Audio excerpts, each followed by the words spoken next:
Okay, let's get started with block number 6 from our personal finance unit. This is our last block where we're going to be learning about insurance and then finalizing the last part of our personal finance unit. So let's begin. What is insurance? So that's kind of the whole deal with this block number 6. It covers insurance, and this is kind of how we're going to view it. Essentially, insurance is the fact that there is risk in this world. There's uncertainty about the future and the fact that some bad things can happen.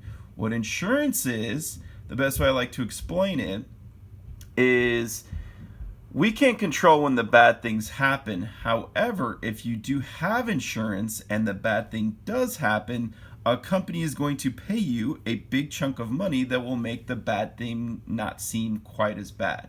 So as we can see here, insurance is an arrangement between an individual and the insurer to protect the individual against risk.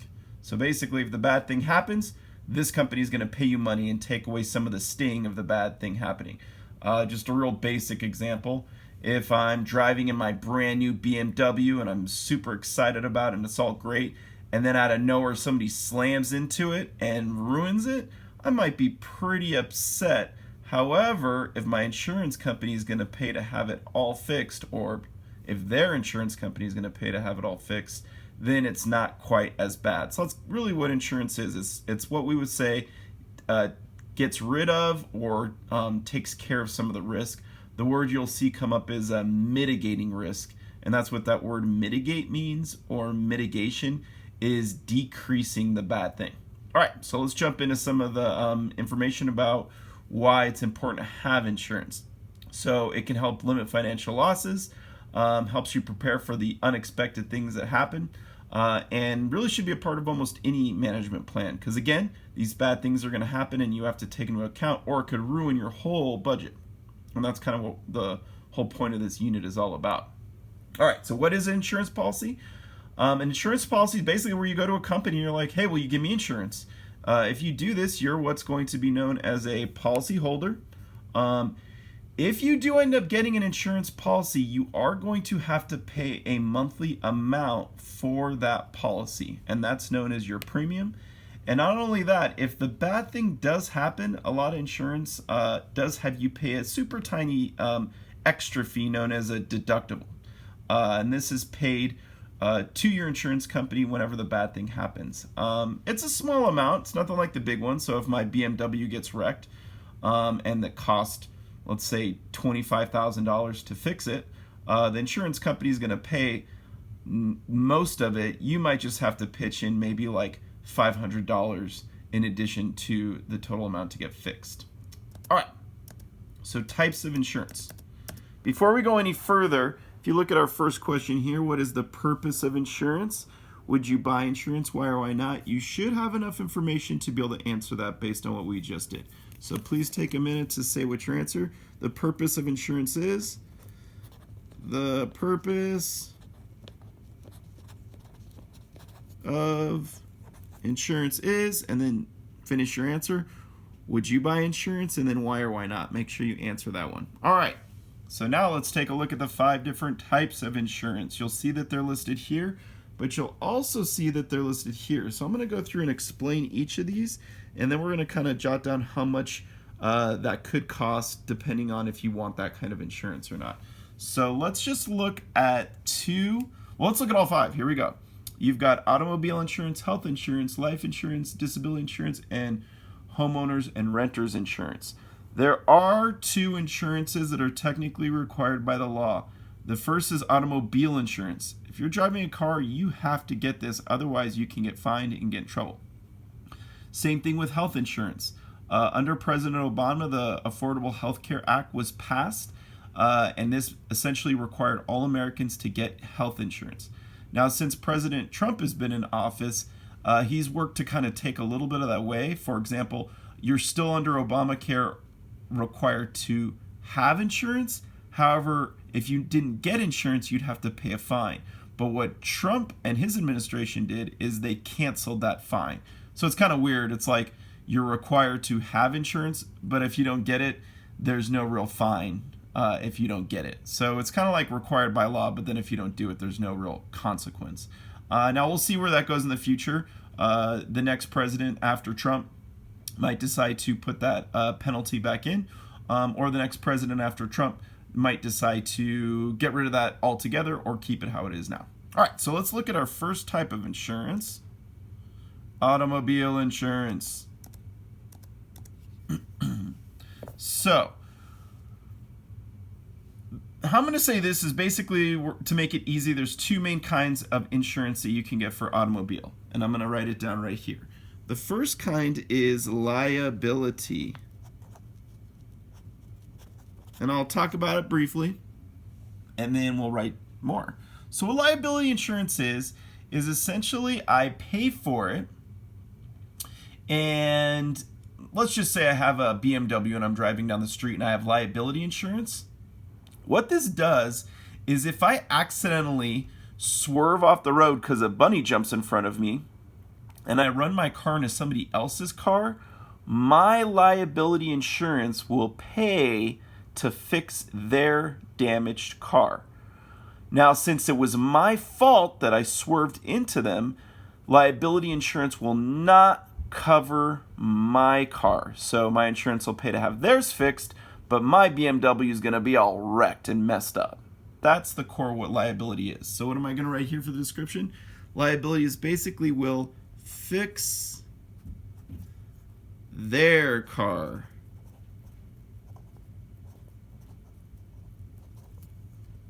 Not mine. Now, the bonus of having liability-only insurance is that your monthly premium, or the amount you're going to pay each month, is actually much lower. The other kind of insurance is what we're going to call collision or comprehensive. I describe it as full coverage. So I'm just going to write full coverage here. And what full coverage does is in that same scenario that I gave, it will essentially fix the other person's car and my car will get fixed. The catch is your premium is going to be much higher that you pay every month if you choose to do this. So full coverage basically will fix their car and my car. Okay. Now, if you're doing liability and you're 25 years old, you're probably going to get away with maybe like it being $90 or $100 a month. If you're going to get full coverage, though, especially depending on the car, it could be upwards of maybe $200 or $250 a month. The way I describe it, if you make your choice, if you're like the safest, most careful driver that ever was and you follow the rules to a T, you might want to think about liability insurance. However, if you're maybe a little clumsy or you don't pay attention sometimes or even been in accidents before, probably going to be a good idea to get that full coverage insurance.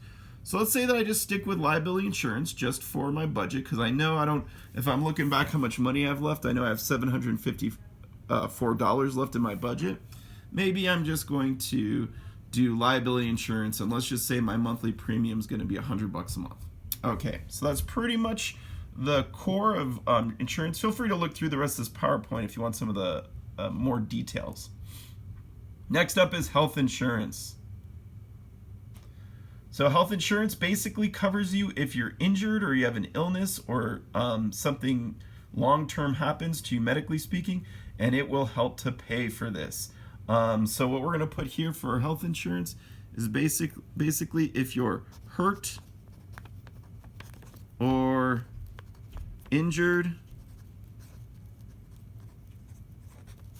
it will pay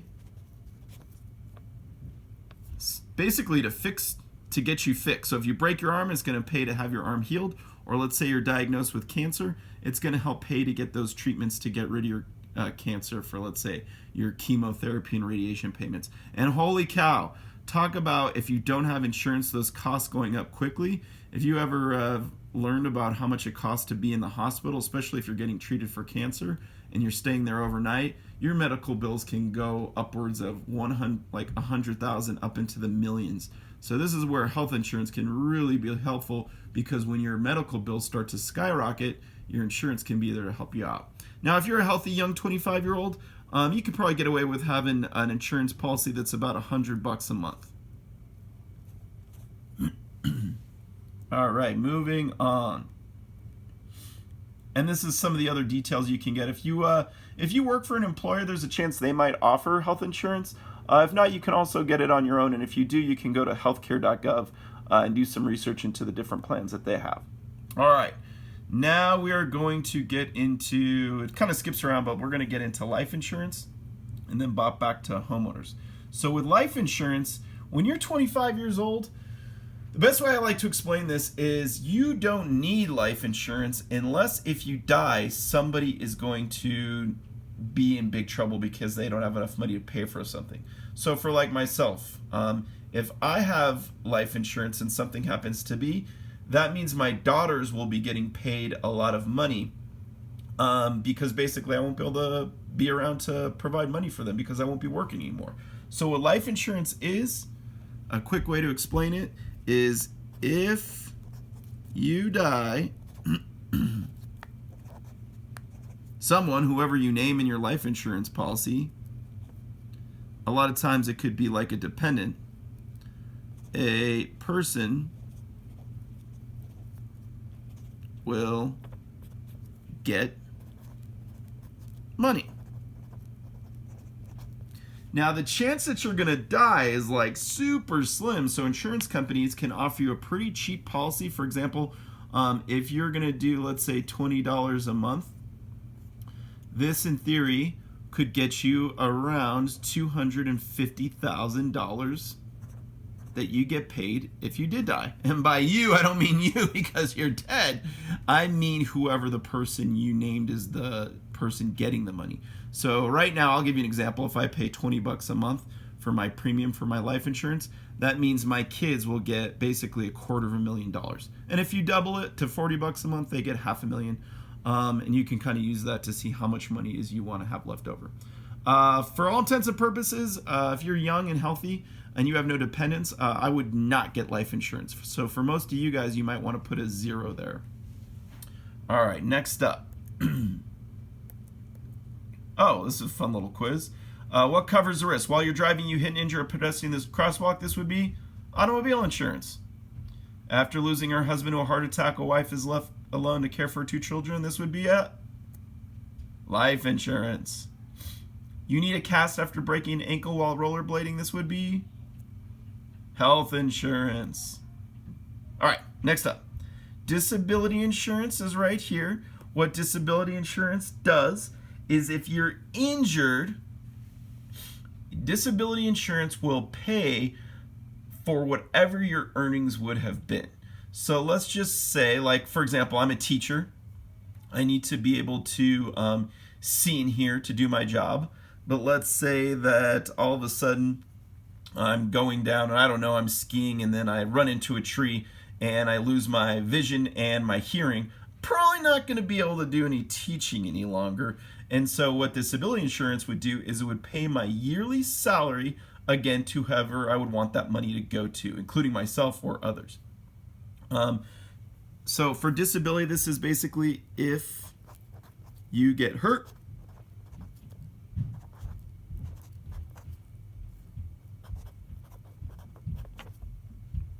and the amount of this is pretty low. So let's say I do it for $10 a month.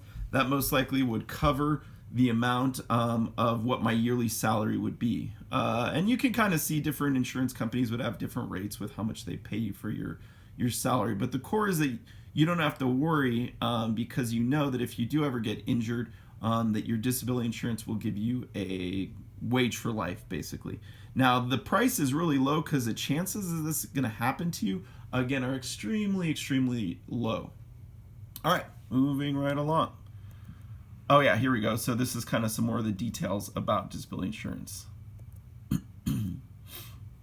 All right, back to homeowners versus renters insurance.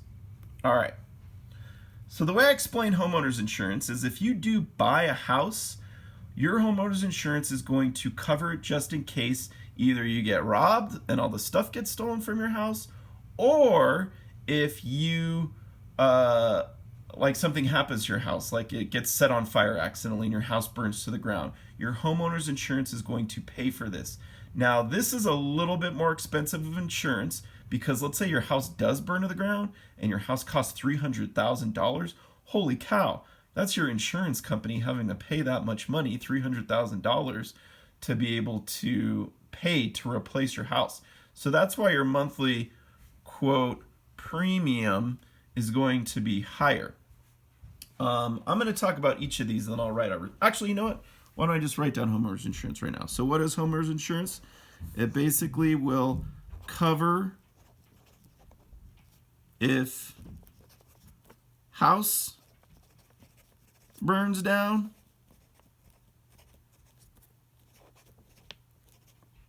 slash if something happens to stuff in your house. So if you get robbed or something happens unexpected, like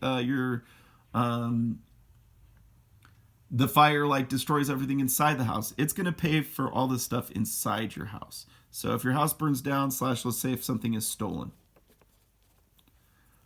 Okay, renter's insurance, on the other hand, this is going to have a much smaller premium. This is only if you're renting. And it covers basically if you get robbed or if something happens to the stuff inside your house. You don't need to get homeowner's insurance if you're renting because you're renting for someone and they are going to need to get homeowner's insurance. So if you're living in an apartment and you're renting month to month and the whole apartment building burns down, that's not your problem. That's the insurance for whoever owns the apartment building. Renter's insurance is just for the stuff inside your house. So like again, like your TV or your couches, if somebody comes in and robs you, your renter's insurance would pay for that stuff. And because of this, your renter's insurance is much, much cheaper. So renter's insurance just covers the stuff inside your house. Or apartment, I guess it would be.